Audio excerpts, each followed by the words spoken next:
अगर आज हम जिंदा हैं तो हुड्डा जी की वजह से ही है। नहीं तो मर तो जाते। अब जिंदा है वैसे। जिंदा है का मतलब नहीं तो फिर मर तो जाते। जिंदा लाश तो ही है। हाँ ये कहिए ना आप, जिंदा लाश क्यों कह रहे हैं आप? आपके सर्वमान्य नेता हैं, 2 बार के मुख्यमंत्री हैं, 4 चुनाव आपकी पार्टी ने उनकी अध्यक्षता में लड़े हैं, कैसे कह रहे हैं आप ये बात? 4 चुनाव लड़े हैं। अगर कांग्रेस को जिंदा लाश उन्होंने कर दिया, कहीं ना कहीं आपका ये नैरेटिव है कि कांग्रेस पार्टी को उन्होंने जिंदा लाश बना दिया है, फिर उनकी अध्यक्षता में चुनाव क्यों लड़े जा रहे हैं? आप भी कॉकरोच जनता पार्टी ज्वाइन कर रहे हैं। हरियाणा में एक माहौल भी बना था, सभी सर्वे आपकी सरकार भी ला रहे थे, जीत तो आपकी थाली में आ गई थी, फिर ये जीत चली कहां गई? लेकिन आपके घर में कमी थी जनाब अली, आप अपनी कमी तो देखिए ना। चुनाव आयोग के माध्यम से आप केरल में जीते हैं, तो मिली भगत आपके नेता करें, बीजेपी का क्या दोष है? वो तो करेंगे। इस विशेष आयोजन के रोहतक कोई क्यों चुना समापन के लिए? अब उसके शेड्यूल के अंदर आखिरी कॉन्स्टिट्यूंसी 90वीं, 90 के 90 तो ये ना तो इस सिरे पे, ना उस सिरे पे, ना उस सिरे पे भैया। ये नहीं समझ में आया कि रोहतक में फिर कैसे समापन? इसलिए कि जो छोटू राम वहां पैदा हुए हैं, इसलिए सोचा होगा उन्होंने। अच्छा, या फिर कोई खास किसी खास व्यक्ति को संदेश देना है? कोई है संदेश देने लायक? अभी नहीं होगा तो रोहतक में तो कोई होगा ही, ऐसी बात है। मेरे हिसाब से तो 24 व्यक्तिगत वैसे जोटे आगे बीन बजाने का कोई फायदा नहीं होता। तो आप, नमस्कार साथियों, मैं हूं आपका होस्ट कुलदीप सिंह पुनिया और मैं लेकर चलता हूं आपको राजनीति की दुनिया। साथियों, राजनीति की दुनिया की बात करें, राजनीति में हमेशा कुछ ऐसे मुखर चेहरे रहे हैं जो बिना लाग लपेट के और स्पष्टवादिता के लिए पहचाने जाते हैं। आज भी हमारे साथ एक ऐसे ही चेहरे मौजूद हैं जो असम से पूर्व विधायक हैं, शमशेर गोगी जी, और जो हाल फिलहाल का चुनाव था, बड़ा मुकाबले का चुनाव था और बड़ी टक्कर दी। बहुत सारे सर्वे तो ये मान रहे थे कि गोगी जी यहां से जीतने वाले हैं। वो क्या कारण रहे? कुछ दिन पहले गोगी जी ने पहले ही कह दिया था कि देश के ऊपर महंगाई का वज्रपात होने वाला है और प्रधानमंत्री जी डुगडुगी बजा रहे हैं। सारी बातों पर चर्चा करेंगे। कांग्रेस की जो हार रही, उस हार का दोषी कौन है? कौन है वो जो कांग्रेस से गद्दारी कर गया और बीजेपी की प्लेट में सजाकर जीत दे दी?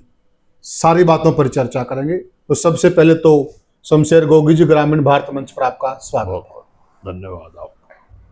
तो गोगी जी, एक बात बताइए, आप हमेशा मुखर रहते हैं और स्पष्टवादी भी हैं, जो बात होती है वो कह देते हैं, और ऐसे लोग राजनीति में बहुत कम हैं और ऐसे लोगों को सफलता भी कम मिलती। चौधरी वीरेंद्र सिंह भी इसमें हम एक एग्जांपल ले सकते हैं। चौधरी साहब का भी रिकॉर्ड रहा है, जो उनको लगा वो कह दिया। एक बयान उनका भी था कि राज्यसभा के एमपी तो 100 करोड़ में बनते हैं, और वो बात कहनी छोटी बात नहीं थी। तो सबसे पहले तो आप जो मुखर होके बोलते हैं, स्पष्टवादी होके बोलते हैं, इसके पीछे किस चीज का आप हाथ मानते हैं? ऐसी कौन सी शक्ति है, कौन सी ताकत है गांव देहात की वोटों की? ये तो आदमी की अपनी जमीर की बात है जी। भाई, अगर सारा दिन झूठ बोल के ही, ठगी करके ही काम चलाना है तो वो भी चलता ही है दुनिया में जी। लेकिन मेरे से झूठ नहीं बोला जाता। मैं जो बात सच्ची है वो कह देता हूँ जी। और सच कड़वा बोलने वाले का थोड़ा इम्तिहान सख्त हो जाता है। ये मेरे को पता है। इसके बावजूद भी कुदरत ताले की कृपा लगा लो इसको। भाई, झूठ बोल के फिर आदमी की जमीर पे, मन पे बोझ रहता है, और मैं तो बोझ लिए बगैर सोता हूँ ठाठ से। उल्टा सा नहीं हो गया? देखिए, पहले जो स्पष्टवादी आदमी होते थे, खाप पंचायतें हमारे गांव में जिक्र चलते थे, आदमी स्पष्ट है। और अब जो ज्यादा झूठ बोलते हैं, जो ज्यादा थापी मार हैं, जो ज्यादा इधर उधर की करते हैं, वो ज्यादा कामयाब है। उल्टा सा नहीं हो गया? कुछ थोड़ा समय का बदलाव है। वो जमाना चला गया जी। पहले तो एक आदमी बुजुर्ग कुछ कह देता था, सारा परिवार मानता था। सारा परिवार कह दे, बुजुर्ग ही नहीं मानता। अब तो बुजुर्ग ने मनाओ, सारा परिवार गिर है। न्यू नहीं माना तो फिर दूसरे उल्टा हो जाए, उल्टा से। अच्छा, अब हम राजनीति में आते हैं। आप भी कॉकरोच जनता पार्टी ज्वाइन कर रहे हैं? नहीं, कॉकरोच पार्टी ज्वाइन करने की जरूरत नहीं जी। जो मतलब ये जो क्या कहते हैं, कॉकरेज से भी खतरनाक लोग सत्ता में बैठे हुए हैं, मिलजुल के इनको भगाने की जरूरत है जी। देश के अंदर इस टाइम हालात जो हैं वो बहुत ही दयनीय स्थिति में है। लोगों को दिखाई नहीं दे रहा है।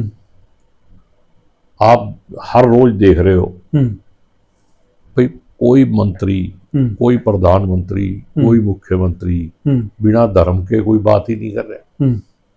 अगर कोई अच्छा काम कर रखा हो जनता की सेवा में, अगर कोई डेवलपमेंट का काम कर रखा हो, फिर आदमी वो बोलता है। यहाँ लोगों को गुमराह करने के लिए हिंदू मुसलमान किया जा रहा है। तो डेवलपमेंट की जरूरत क्या होगी जी, जब वोट हिंदू मुसलमान करने से मिल रहे हैं, धर्म की आड़ में मिल रहे हैं, कास्टिज्म में मिल रहे हैं, विकास की जरूरत क्या? इसीलिए देश का सत्यानाश होने को खड़ा है ना कगार पे।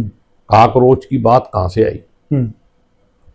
बेरोजगारी से आई ना। ये भी एक धार्मिक उन्माद के तहत, अच्छा, 1940 वाले दक्ष में हिटलर जब पैदा होया, जो यहूदियों को बोला था ना, हाँ, यस, तो ये वहां से पैदा हुआ है। अब आप किसी कीड़े मकोड़े को जिंदा थोड़ी रखते हो, उसको मसल देते हो, मार देते हो। तो ये कह के एक नरेटिव बनाया जा रहा है भी ये लोग जो हैं, अगर इनको जब मार दिया जाए, कुछ कर दिया जाए, तो ये तो कीड़े मकोड़े हैं, कोई वैल्यू नहीं। हमारे देश का नौजवान कॉकरोच है। गलत टिप्पणी, बड़ी बड़ी असभ्य टिप्पणी है, और मतलब बहुत गलत टिप्पणी, निंदनीय टिप्पणी है ये। हमारे देश के RTI activist, social media activist, RTI तो कानून है देश का, ठीक बात है, और इसी देश की संवैधानिक काम कर रहे हैं। बिल्कुल, इसी देश की संसद के पास के कोर्टों में काम करने वाले वकील वो भी कॉकरेज है, किसान भी कॉकरेज है। किसान आंदोलन में प्रधानमंत्री जी ने उनको यही कहा था, उन्होंने हिंदी में कह दिया, अब पढ़े लिखे ने इंग्लिश में कह दिया। और कहने वाला कौन है? इससे ज्यादा गिरावट का समय लोकतंत्र और संविधान के खत्म होने का सबूत नहीं हो सकता कि देश के सुप्रीम कोर्ट का चीफ जस्टिस इस तरह की भाषा यूज करे। बहुत सही करे हैं, बहुत सही करे, क्योंकि हम देखते थे अक्सर राजनीतिक लोग तो इस प्रकार की टिप्पणी कर देते थे, लेकिन माननीय अदालत से इस प्रकार की टिप्पणी आना बड़ी हैरानी में डाल रही है। नहीं, मतलब सोचने की जो एक लिमिट है उससे भी बाहर आई है, और या फिर एक कोई सुयोजित षड्यंत्र है।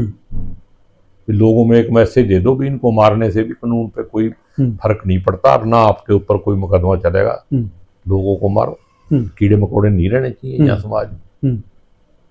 लेकिन अब लोगों ने जवाब भी दिया है, और वही लोग फिर व्यवस्था में बैठ के देश चलाएंगे जो इस तरह की बातें कर रहे हैं।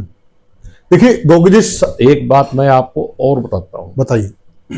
देश के अंदर हिटलर को फॉलो कौन करता है?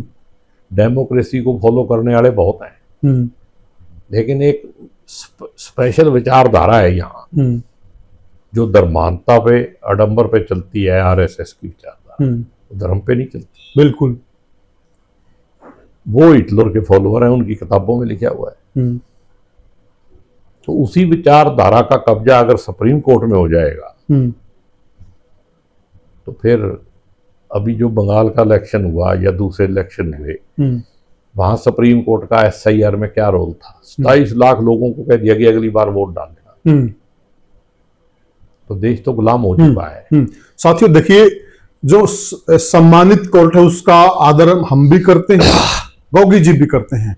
ये जो टिप्पणी है, ये सम्मानित अदालत पे टिप्पणी, ये टिप्पणी पर टिप्पणी है, व्यवस्था पे टिप्पणी है, व्यवस्था पे टिप्पणी है। इसको कोई कोर्ट की अवमानना ना समझे। ठीक है गोगी जी, आप जो सारी बातें कह रहे हैं, ये सारी चीजें ठीक हैं।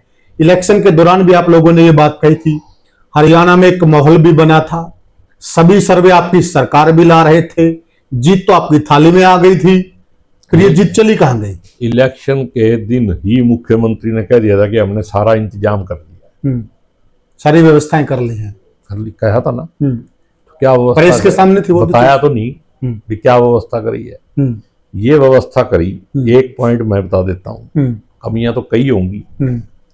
5 तारीख को पोलिंग हुई, 1% थी, 6 और 7 2 दिन में कैलकुलेशन ही नहीं हुई, 7 तारीख रात को पता लगा भी 2.25% वोट बढ़ गई। तो आप मान के चलो भी 5,000 वोट एवरेज हर हल्के में बढ़ा दी गई। तो 9 आदमी तो 5,000 से नीचे आ रहे हैं। देखिए ये बात बिल्कुल सही है, आप कह रहे हैं, आपने अनेक मंचों पर कही है, अनेक कांग्रेस के नेताओं ने कही है, लेकिन आपके घर में कमी थी जनाब अली, आप अपनी कमी तो देखिए ना। मैंने ये कब कहा नहीं थी जी, मैंने कहा भी एक बात मैं बताता हूँ, कमियां और भी हैं, लेकिन ये सबसे बड़ी है कि व्यवस्था के ऊपर आपने इलेक्शन कमीशन के माध्यम से कब्जा कर लिया। वो एक और बात है। तेरी मेरी नहीं बनती, तूने मेरे को वोट दिया नहीं दिया वो एक अलग बात है, ठीक है, लेकिन व्यवस्था में बैठ के ही आप कुछ ऊपर नीचे कर दो और सरकार का सत्ता का दुरुपयोग करके कर दो, और जो संवैधानिक संस्था है उसका भी दुरुपयोग हो गया, या वो साथ मिली हुई। तो ये बीजेपी वाले ये कह देते कि तो पुरानी रीत है, इंदिरा जी के समय से चली आ रही है। एक जमाने में इंदिरा जी ने 10 सरकारों को बर्खास्त कर दिया था। 7 वो एक अलग बात है। 77 में इलेक्शन करवाया था इमरजेंसी के बाद। इंदिरा जी भी चाहती तो इलेक्शन कमीशन को कब्जे में लेकर दोबारा जितवा लेती, थी ना कब्जे में सब, वैसा ही इलेक्शन करवा देती जैसा रशिया में होता है। जी जी। और जैसा आजकल हिंदुस्तान में होने जा रहा है बंगाल के अंदर। तो फिर इसी चुनाव आयोग के माध्यम से आप केरल में जीते हैं, हिमाचल में जीते आप। मैं कह रहा हूँ जीते ना। हाँ। जहां जहां इनका कोई हाथ पकड़ने वाला नहीं है, अब तमिलनाडु में कोई हाथ पकड़ने वाला ही नहीं है तो किसके कंधे पे चढ़ोगे। बंगाल में पिछले 15 साल से ये दिन रात एक ही काम कर रखा है, हिंदू खतरे में जी। और मेरे को यही समझ नहीं आती। देखो इस देश में जब तक लोगों को ये समझ नहीं आएगा कि हिंदू और आरएसएस एक नहीं है, हिंदू धर्म की विचारधारा आरएसएस की विचारधारा से कोसों दूर है। हिंदू धर्म की विचारधारा तो कहती है जीव हत्या पाप है, और ये तो हत्याओं के सिर पे राज कर रहे हैं। ये ठीक है आपका पॉइंट, लेकिन जो हिंदुत्व का मुद्दा है, जो हिंदुत्व की राजनीति, आप क्यों दे रहे हो इनको? आप नहीं, हम थोड़ी दे रहे हैं, बिल्कुल दे रहे हैं। एक जमाने में कांग्रेस पार्टी का जो स्टैंड था, कांग्रेस पार्टी की जो राजनीति थी, हिंदू कभी भी दूर नहीं थे, आर्य समाज आपके साथ होता था। आप पुराने जो नेता रहे हैं कांग्रेस पार्टी के, आप देखिए वो लगभग आर्य समाज से आए हैं, आज आर्य समाज भी आपसे दूर हो गए। ये एक बड़ा लंबा षड्यंत्र चला है, फिर कभी इस पे अकेले पे बात करेंगे जी। जो अन्ना हजारे था किसका प्रोडक्ट था?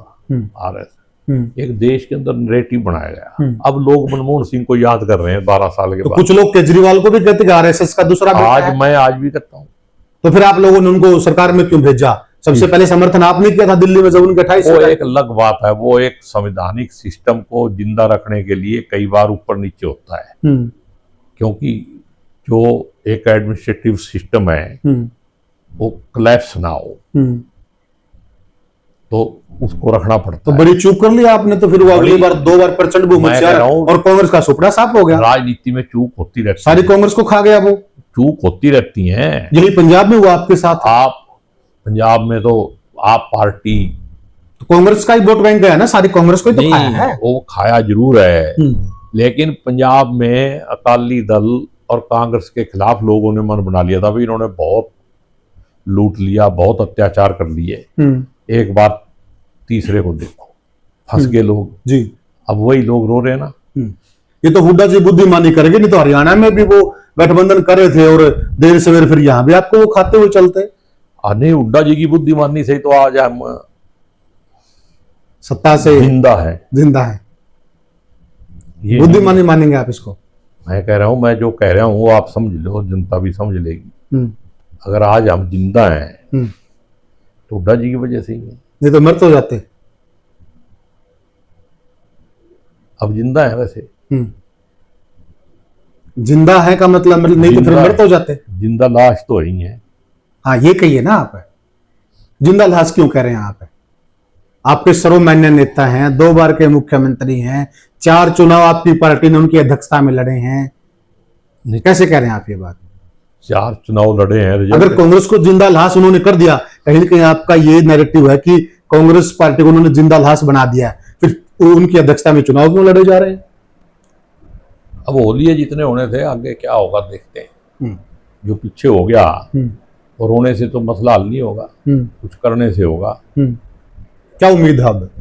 मेरे को ये उम्मीद है कि अगर इस देश को बचना है और इस देश को इसी तरह का देश रहना है, तो कांग्रेस को मजबूत होना पड़ेगा, लोगों को कांग्रेस को जिताना पड़ेगा। कांग्रेस तो मजबूत थी, लोगों ने तो कांग्रेस को मजबूत किया, सारा देश रुक के मार रहा है, सारे सर्वे रुक के मार रहे हैं।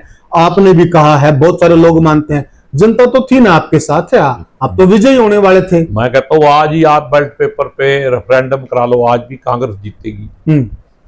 सरकार हो तो फिर बीजेपी को जीत किसने दी? आपके नेताओं का इनाम आ रहा है। नेताओं का तो मैं नहीं कह सकता, लेकिन सिस्टम पे भी कब्जा था, और मिली भगत किसकी थी सब जनता जानती है।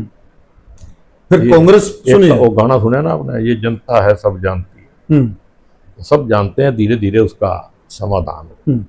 तो मिली भगत आपके नेता करें, बीजेपी का क्या दोष है? वो तो करेंगे। मैं तो कह रहा हूँ दोष किसी का, वो तो खेलने के लिए आए हैं, वो तो खेलेंगे। बीजेपी ने जो नैरेटिव देश में बनाया वो देश के लिए खतरनाक है, बीजेपी के लिए नहीं। तो ये चीज जनता को समझाओ आप। मैंने तो कल भी बयान दिया है कि अगर कांग्रेस नहीं बची तो देश भी नहीं बचेगा।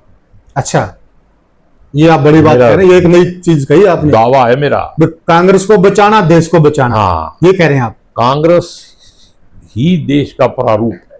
अच्छा, पर्यायवाची है।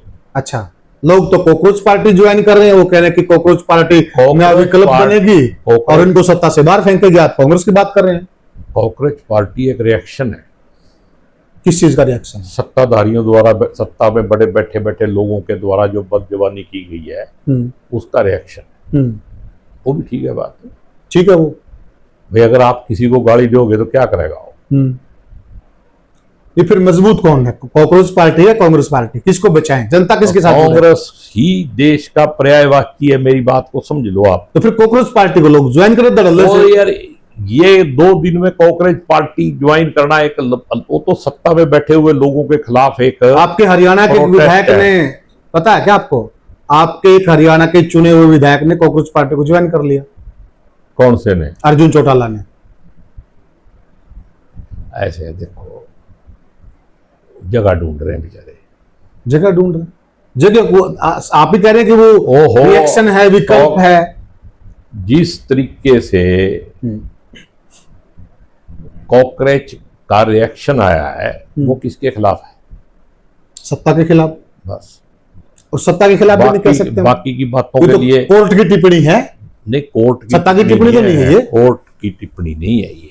और किसकी है? कोर्ट के अंदर व्यवस्था में बैठे हुए एक व्यक्ति की टिप्पणी मानता हूं मैं। जज, सुप्रीम कोर्ट के चीफ जस्टिस की ये टिप्पणी नहीं हो सकती। एक व्यक्ति विशेष की टिप्पणी। अगर वो उस टाइम सोचते कि मैं चीफ जस्टिस ऑफ इंडिया हूं, तो ऐसी भाषा नहीं। रिस्पेक्टफुली कह रहा हूं। आप कह रहे हैं कि कांग्रेस को बचाना, देश को बचाना। फिर जनता, एक बात बताइए मुझे, हरियाणा की जनता ने खुलकर आपका साथ दिया, सब सर्वे कह रहे हैं, फिर कांग्रेस को तो साथ दिया, कांग्रेस खुद ही नहीं बच पाई ना, फिर जनता भरोसा कैसे करे? अब सारी बातें जो आप धक्के से मेरे से करवाना चाहते हो वो मैं नहीं करना चाहता। नहीं, ये तो भरोसा दिलाओ ना आप जनता को। जनता को पूरा भरोसा दिलाया है, और कांग्रेस ही सत्ता में आएगी और वही बचाएगी। जो सत्यानाश करना था कर लिया, इस ज्यादा नाश नहीं तो फिर खड़े हो जाएंगे। उचाना में कितने बागी खड़े थे? उचाना की आप सीट आ गए 32 वोटों से। कितनी जगह गिनाओ में जहाँ पे बागियों की वजह से आप सफेदो बागी की वजह से आ रहे हैं, आप बहुत गुहाना बागी की वजह से आप आ रहे हैं, जहां थर्ड प्लेयर था वहां चुनाव आ गए। कह रहा हूं कि ये पुरानी बातें होगी, अब आगे की तरफ बढ़ना है, और राजनीति आगे बढ़ चुकी है बहुत। नहीं, ये आप सोचो, पिछली बात को भूल जाओ। मतलब जनता इस बात पे भरोसा कर सकती है आगे ऐसा नहीं होगा। आगे सत्ता में आने के लिए कांग्रेस को नई लीडरशिप मिलने जा रही है, और उसकी वेट करो। अच्छा, ये कब तक हो जाएगा? नौजवान नेता, ये बड़ी भविष्यवाणी कर रहे हैं आप। मैं कह रहा हूँ, मैं अपनी राजनीतिक सोच के हिसाब से कह रहा हूँ भी जो होना था हो लिया। हो लिया क्या? हुड्डा युग का अंत हो लिया? यार क्यों मैं किसी का नाम लेके कहूँ? मैं कोई एक गुट का कह देते हम, एक गुट की जो राजनीति थी, एक व्यक्ति की राजनीति नहीं रहेगी, ये मैं कह सकता हूँ। जो व्यक्ति केंद्रित राजनीति, जो एक व्यक्ति केंद्रित राजनीति थी, वो कांग्रेस में अब नहीं रहेगी। अच्छा, तो फिर सेंटर में क्या हो रहा है? सेंटर में क्या है? सेंटर में भी आपकी व्यक्ति केंद्रित एक राजनीति चल रही है, एक परिवार केंद्रित राजनीति चल रही है। वो सेंटर है जी। और वहां तो एक ही लीडर होगा ना, कि वहां 5-7 लीडर होंगे। ओपोजिशन का लीडर जो है वही हमारा लीडर है। फिर प्रदेश में भी एक ही होगा। प्रदेश में एक नहीं होता, प्रदेश में जब सत्ता में होंगे तब ना। और फिर एक जो अजमाया हुआ है, एक वो कहावत है नहीं, तो ये अजमाए हुए को अजमाएगा, फिर आगे कहने की जरूरत नहीं, पूरा कह दो, पूरा कह दो। पत्याए हुए को पत्याना नहीं चाहिए। अच्छा, तो 4 बार पता लिया आपने, 3 बार पहले 24 में फिर पता लिया। वैसे तो तीसरी बार ही नहीं पत्याना चाहिए, लेकिन पत्या दिया तो चौथी बार पता लिया आपने तो। तभी तो फिर बैठे हैं, तभी तो राज में हम जी, तभी मौज ले रहे हैं ना। तो पार्टी का भी एक्शन नहीं नजर आ रहा। सब कुछ ठीक है, आप पॉजिटिव सोचो। कब तक? 6 महीने और देखो। अच्छा, एक्शन नजर आएगा पूरा। मतलब प्रदेश ये माने कि नया विकल्प मिलेगा, नया हरियाणा को लीडर मिलने जा रहा है। इतनी बड़ी जनता है और वो हताश है और वो चाहती है कि कांग्रेस आगे आए। लीडर कांग्रेस के अंदर ही हैं। तो आगे फिर अंदर है तो फिर आगे आने चाहिए। जनता फैसला करेगी कि किसको आगे लाना है, और जो लीडर जनता की सेवा में हाजिर होगा वो आगे आ जाएगा। कल एक बहुत बड़ा प्रोग्राम है रोहतक के अंदर, और छोटू राम परिवार से जहां से राजनीति शुरू हुई किसानों के मसीहा सर छोटू राम जी, उनके परिवार से चौधरी ब्रजेंद्र सिंह का नाता है। और कल वो समापन करने जा रहे हैं सद्भाव यात्रा का। देखो, सद्भाव यात्रा का कल 90वां हल्का है वो। और उस लड़के ने 5 अक्टूबर 25 से ले करीब 230 दिन जी में 90 हल्के पूरे किए। और वो दिन रात उसने मेहनत की है और उसका फल पार्टी के लेवल पे उसको मिल चुका है। और अब समापन करके वो वहां पे जनता का, प्रदेश की जनता जिसने सहयोग किया है, जिसने 90 दिन उसको चलने में ताकत दी है, उनका धन्यवाद करने के लिए कल रोहतक में आखिरी दिन होंगे। और मेरा विश्वास है कि वहाँ जो लोग हाथ के पंजे को कांग्रेस मानते हैं और जो सद्भाव प्रदेश में देश में बना रहे उसमें विश्वास रखते हैं, वो उस लड़के को आशीर्वाद देने के लिए वहां पहुंचेंगे। तो फिर इस विशेष आयोजन के लिए रोहतक को क्यों चुना समापन के लिए? अब उसके शेड्यूल के अंदर आखिरी कॉन्स्टिट्यूंसी 90वीं, 90 के 90 तो ये ना तो इस सिरे पे, ना उस सिरे पे, ना उस सिरे पे। भाई ये नहीं समझ में आया कि रोहतक में फिर कैसे समापन? इसलिए कि जो छोटू राम वहां पैदा हुए हैं, इसलिए सोचा होगा उन्होंने। अच्छा, या फिर कोई खास किसी खास व्यक्ति को संदेश देना है? कोई है संदेश देने लायक? अभी नहीं होगा तो रोहतक में तो कोई होगा ही, ऐसी बात है। मेरे हिसाब से तो चौधरी छोटू राम का आशीर्वाद लेने के लिए ही ये चुना गया। तो फिर सांपड़ा में करते? कर दिया रात, जो रात गई है, रात को 10 बजे सांपड़ा गढ़ी में कर दिया, इस्माइला से शुरू करके जी, और वहां कर दिया। और बहुत समापन सांपड़ा गढ़ी में किया है या फिर रोहतक? नहीं, कल की यात्रा थी। आज भी कलोई हल्के में यात्रा है, तो डिस्ट्रिक्ट हेडक्वार्टर है, इसलिए 90वां हल्का वहां है। ये बात आपने सही की, किलोई हल्का। अब मैं जहां पे आपको लेके आना चाह रहा था, किलोई हल्का समापन का केंद्र क्यों बना? किलोई हल्का समापन का केंद्र बना ही नहीं। बन तो गया, किलोई में आज यात्रा और कल समापन होगा। तो समापन रोहतक हल्के में होगी। पूरा हरियाणा हमारा है भाई। आप किसी व्यक्ति के साथ जोड़ के हरियाणा को क्यों देख रहे हो, किसी क्षेत्र को क्यों देख रहे हो? चौधरी छोटू राम से बड़ा तो कोई आदमी नहीं पैदा हुआ हरियाणा में जी, क्यों हुआ है? नहीं, फिर ये मान ले हम, मतलब अब चौधरी छोटू राम के वारस हैं वो जी, और अगर वो वहां उस धरती को नमन करने के लिए जा रहे हैं तो इस पर सवाल पूछने की जरूरत थी। तो ये मान ले अब जो छोटू राम जी की राजनीति रोहतक से शुरू हुई थी, अब दोबारा से कांग्रेस पार्टी में चौधरी ब्रजेंद्र सिंह की राजनीति भी रोहतक से शुरू हो रही है। इसका जवाब तो ब्रजेंद्र सिंह बढ़िया देंगे। आप नहीं, आपका क्या आंकलन है? मेरे को तो ऐसे लगता है, पढ़ा लिखा, आप आंकलन बड़ा अच्छा करते हैं, होनहार है। अच्छा, और अगर उसने इतना ढेठ दिखाया है और इतनी दृढ़ता के साथ उसने 90 के 90 हल्के, पहली बार किसी व्यक्ति ने हरियाणा में 90 के 90 हल्कों में यात्रा की है, तो आगे भी शायद वो कामयाब होगा। मेरी शुभकामनाएं उसके साथ है। आपकी ही पार्टी के एक नेता ने ये कहा है कि इसने किसानों के जो 3 बिल थे उस पर साइन किए ब्रजेंद्र सिंह ने। ये तो किसान विरोधी है, जो बीजेपी में थे। किसको नेता बता रहे हो आप? आपकी पार्टी के नेता चुने हुए सांसद हैं। सांसद होना और नेता होना में फर्क होता है। सांसद कह लीजिए, चुने हुए सांसद का ये स्टेटमेंट। मैं उसका जवाब नहीं देना चाहता, लेकिन मायने रखता है। मैं कह रहा हूं जरूरत ही नहीं है। मैं समझता हूं और आप भी समझते हो जी, इस लड़का उससे बहुत आगे निकल गया। अच्छा। और जिसको शक है बीजेपी में रहते हुए पार्लियामेंट में जो उसने स्पीच दी थी किसान आंदोलन पे, वो निकलवा के पढ़ ले और रिकॉर्ड पे। तो सांसद जी को ही भेज दो, हमने तो पढ़ी है वो। सांसद जी को तो कुछ भेज दो, पढ़ते नहीं वो। ठीक है ना, बड़ा भाई है मेरा, मैं कुछ कहना नहीं चाहता व्यक्तिगत। वैसे जोटे आगे बीन बजाने का कोई फायदा नहीं होता। तो आपकी पार्टी के एक विधायक ने, सरसा विधायक ने बहुत कुछ बोला इस विषय पे। ये बोलते रहने देना। जिस आदमी का विरोध नहीं होगा वो कभी बड़ा लीडर नहीं बनता। मैं तो कहता हूँ बरजिंदर का जितना विरोध होगा उतना बड़ा लीडर बनेगा। ये बड़े गजब की बात कही आपने। मतलब इससे साफ संकेत मिल रहा है कि अब वो बड़े लीडर बन रहे हैं या बन गए हैं। वो तो राहुल गांधी ने 8 तारीख को बना दिया था।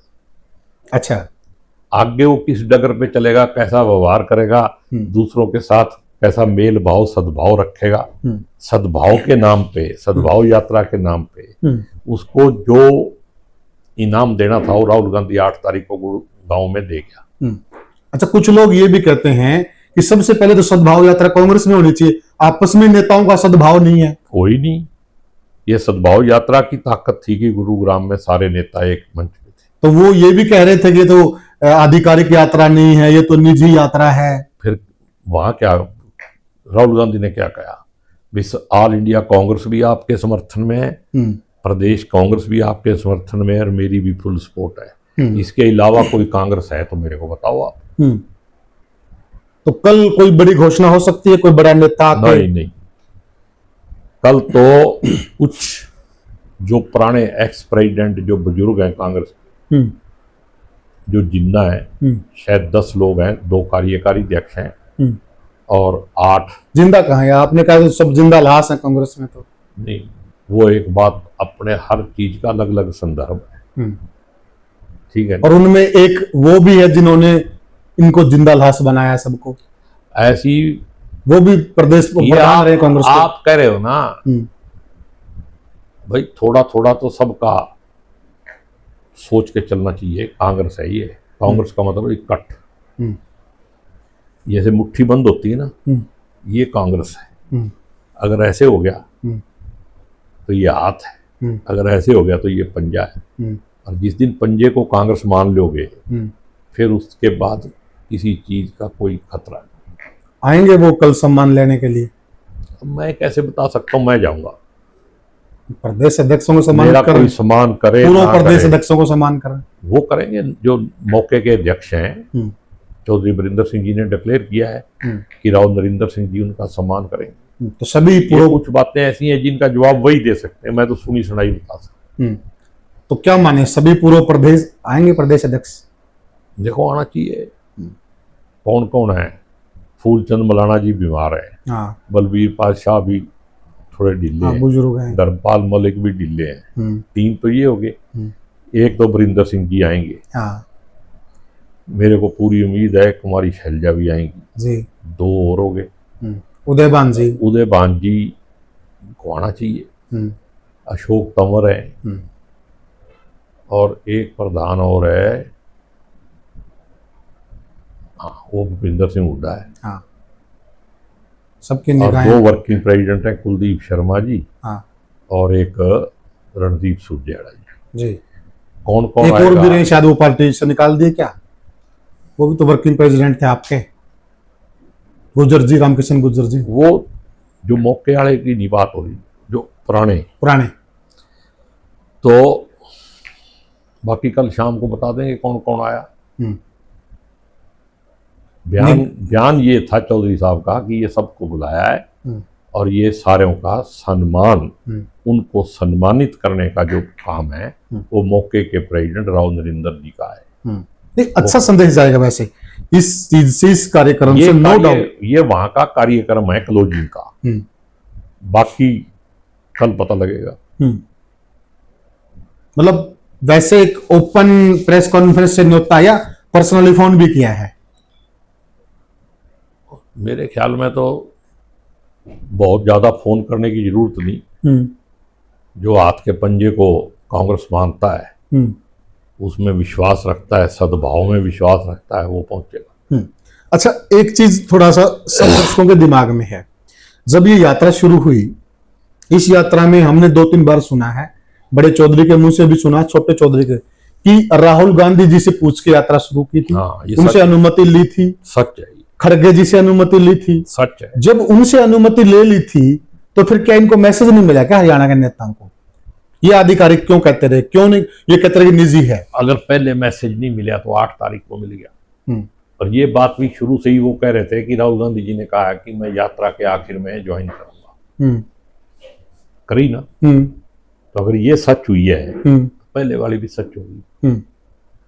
और राहुल गांधी जी ने यात्रा को लेके जो लफ्ज कहे कि आपकी यात्रा को देखते हुए पूरे देश के अंदर सभी स्टेटों में, सभी जिलों में, हलकों में नौजवानों को यात्रा करनी चाहिए, पार्टी इससे मजबूत होती है। तो इससे बड़ा और बहुत अच्छी बात कही उन्होंने। ये भी कहा कि अन्य प्रदेशों को भी इससे सीख लेनी चाहिए। ये भी कहा है, यानी कि इस यात्रा को रोल मॉडल की तरह माना है। इस भारत यात्रा के बाद राहुल गांधी से प्रेरित होके उस यात्रा को आगे बढ़ाने का काम ब्रजेंद्र सिंह ने किया। उसने लीड ले ली।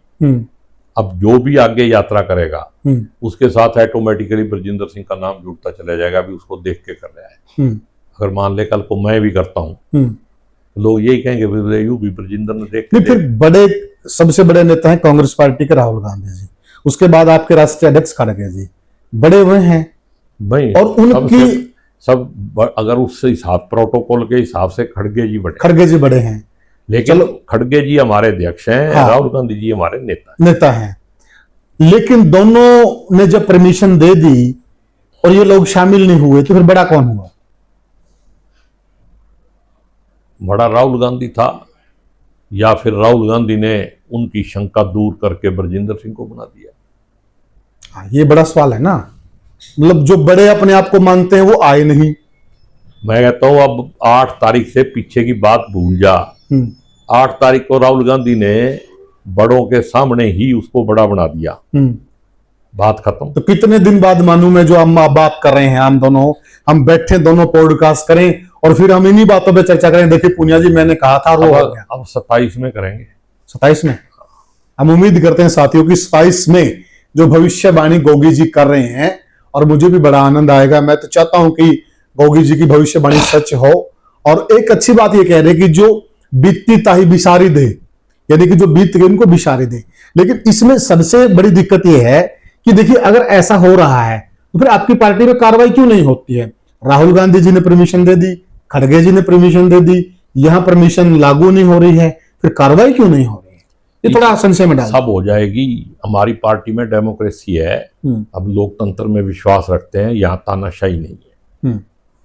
अच्छा, कांग्रेस अनुशासन भी जरूरी है साहब। कांग्रेस कार्यकर्ताओं की पार्टी है। नहीं, कहीं आजादी के चक्कर में फिर ये तो नहीं पार्टी का अनुशासन खराब? अनुशासन भी तो जरूरी है ना। आजादी का रिजल्ट जो एक्स्ट्रा आजादी होती है, लिमिट के पार, लाइन के पार, तो वो नुकसान भी करती है कई बार। वो नुकसान करती है। हाँ, तो वो सोच के डिसिप्लिन। हाँ, अब चाइना में देखिए, वहां एक्स्ट्रा आजादी नहीं, चाइना तरक्की पे है। अब उसका बड़ी लंबी बातें हैं। आज इतनी बात है कि जो पार्टी का विरोध करे उसके खिलाफ पार्टी को सख्त एक्शन लेना चाहिए, चाहे वो इलेक्शन में विरोध करे, चाहे वो वैसे पार्टी का नुकसान करनिया जो भी है, उसको माफी नहीं मिलनी चाहिए और उसको कहीं संगठन में जगह भी नहीं मिलनी चाहिए। बिल्कुल, ये होना चाहिए कि जो असंध को आप जिला बनाने की आपने एक मुहिम की शुरुआत भी की थी, आपने बहुत बार बोला है। और क्या हुआ, असंध जिला क्यों नहीं बन पाया? असंध जिला इसलिए नहीं बना है, बीजेपी वालों की नीयत ठीक नहीं है। विधानसभा में खट्टर साहब ने कहा बनाएंगे, सफेदों साथ लगा देंगे, नहीं बनाया। अब मैंने नई डिमांड है आपके माध्यम से मैं कर रहा हूँ, भाई संध एक सेंट्रल प्लेस है और ट्रांसपोर्ट के हिसाब से ये जैसे कटरा रोड भी निकल गई, 152 डी निकल गई, वेल कनेक्टेड है। तो क्यों ना हरियाणा की राजधानी जो क्या है बात है, वो असंध को बना दिया जाए। ये बहुत अच्छी बात कही आपने। तो प्रदेश की आपने जिला नहीं बना, आप सीधा डायरेक्ट आप इसको प्रदेश की राजधानी बना। राजधानी बना दी। क्या बात है, बहुत अच्छी, ये सही किया। और हाजिर जवाबी भी मुझे आपकी अच्छी लगी कि देखिए जिला नहीं, हम तो राजधानी मांग रहे हैं और सोच ऊंची रखनी चाहिए इंसान को, ये बहुत अच्छी बात है। नहीं, अब मायूस नहीं है, जी जी राजधानी बनेगी। जी जी, नहीं बनेगी। आप हरियाणा का सेंट्रल प्लेस है। हाँ बिल्कुल सेंट्रल प्लेस है और चंडीगढ़ के कोने में पड़ता है, लोग जाते हैं दुखी चंडीगढ़ होते हैं। नारनौल के सेंटर में, बिल्कुल ये सेंटर में पड़ता है, ये सही बात है। तो ये राजधानी बननी चाहिए। तो साथियों वैसे तो सवाल कई सारे थे, लेकिन गोगी जी को भी कहीं जाना है और हम आगे बात करेंगे। हमने डंके की चोट पर पूछा और शमशेर गोगी जी ने आज थोड़े सधे हुए जवाब दिए। जैसे सबको पता है कि ये मुंहफट हैं, स्पष्टवादी हैं, जो बात पेट में होती है वो जुबान पर भी होती है। ऐसा नहीं कि जुबान पर कुछ और पेट में कुछ है। लेकिन अब इन्होंने कहा कि जो बीत गया सो बीत गया, अब उन पे चर्चा करने का कोई लाभ नहीं है पार्टी को। और जो पार्टी के साथ हुआ, जो पार्टी को जिंदा लाश बना दिया गया, बड़ी बात यह है कि पार्टी को जो जिंदा लाश बना दिया गया, किसने बनाया उसका भी जनता को पता है, ऐसा शमशेर जी का कहना है। बड़ी बात यह भी है कि पार्टी को समय रहते ही एक्शन लेना चाहिए। जो पार्टी के लिए गलत करें, आज भी बहुत सारी बयानबाजी हो रही पार्टी के अंदर रहकर, लोग पार्टी को कमजोर करने का काम कर रहे हैं, उन पे सख्त एक्शन होना चाहिए। आप क्या मानते हैं, आप क्या सोचते हैं? क्या अब प्रदेश को कांग्रेस पार्टी में नया लीडर मिलने वाला है? अब नेतृत्व परिवर्तन होने वाला है? अब दोबारा से किसान मसीहा सर छोटू राम का जो युग था वो आने वाला है, ऐसा गोगी जी मानते हैं? मानते हो गोगी जी? ठीक है, आप कह रहे हो, मैं क्या मानता हूं क्या नहीं मानता हूं, ये मानते हो कि किसान मसीहा की जो एक वो थी छोटू राम जी, किसान जो अगर छोटू राम का सपना पूरा हो जाए, हाँ और 36 बिरादरी का किसान अपने आप की जाति किसान मान ले जी, तो रातों रात हो जाए। क्या बात है, बहुत बढ़िया बात थी। तो साथियों आपको हमारी चर्चा कैसी लगी, आप कमेंट सेक्शन में जरूर बताइएगा। फिर मिलेंगे किसी और वीडियो में, किसी और मुद्दे पर, किसी और पॉडकास्ट में। तब तक के लिए राम राम।